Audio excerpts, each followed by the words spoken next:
Hi, everybody. Welcome back to Writer's Workshop. Before we get started, let's make sure we're ready to learn. So eyes watching, ears listening, quiet as a mouse, and still like a pretzel. Okay, so the last time we met, we talked about zooming in on our topic. We talked about the difference between a big watermelon of an idea, and we talked about all the little tiny seeds that are inside of that big watermelon that could each be its own story, okay? No one can eat a whole watermelon all at once. What we want to do is zoom in on a little seed and really make that story come to life. And today, we're going to learn exactly how to do that, okay? Our goal today is to learn all the ways we can make our story come to life so our reader can really imagine what it was like to be there, okay? Now, you might remember this example from last week, and I want to read it to you right now in full because I'm going to keep mentioning it later in the video, okay? So really listen closely. Rip!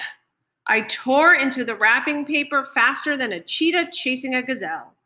I was hoping more than anything that Santa had brought me a new tablet.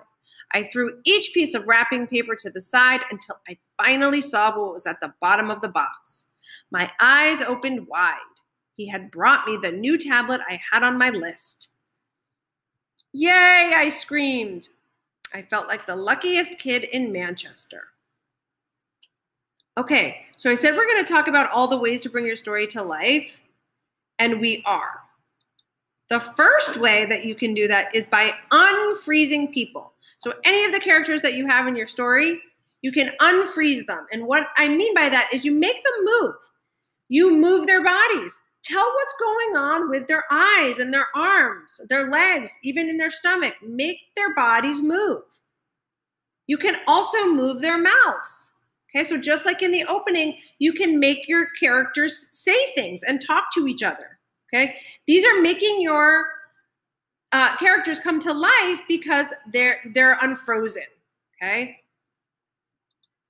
Back in this story, you can see all these highlighted parts are where I made my characters move. Okay, so here, the blue parts, I moved their body, and the pink part, I moved their mouth. Okay, so I said I tore into the wrapping paper faster than a cheetah chasing a gazelle. So you can picture that. It's almost like you were there. And then the next part, I threw each piece of wrapping paper to the side. Again, you can see what that's like, okay? And then my eyes opened wide. Okay. All of these blue parts are where I moved bodies. And then the pink part is where I moved their mouths. Yay, I screamed. Okay, so I didn't just say I was excited. I said, yay, I screamed, which tells you that I'm excited. Okay, so that's about unfreezing your characters. The next way you can make your story come to life is by bringing the inside out.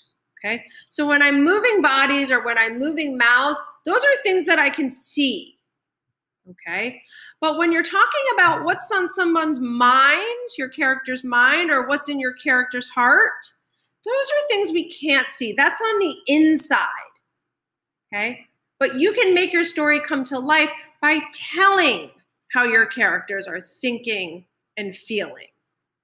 Okay, so again, back to this piece, the highlighted parts again are where you can see how I did that. Here I said, I was hoping more than anything that Santa had brought me a new tablet. Okay, I'm hoping. That's something that's on my mind. I'm hoping. Okay. But down here, I felt like the luckiest kid in Manchester. Okay, that's how I'm feeling. Okay, but by saying those things, I'm giving you more information and I'm making my story come to life. The last way that you can make your story come to life is by telling your story in small steps. Okay, so this whole story, I could have just said, I opened my present and saw it was a tablet. But that wasn't very interesting, and that doesn't really make you feel like you were there, okay? Instead, I told it in very tiny steps. First, I talked about tearing into the wrapping paper. Then I told what I was hoping it would be. I told how I threw the wrapping paper to the side until I finally saw it.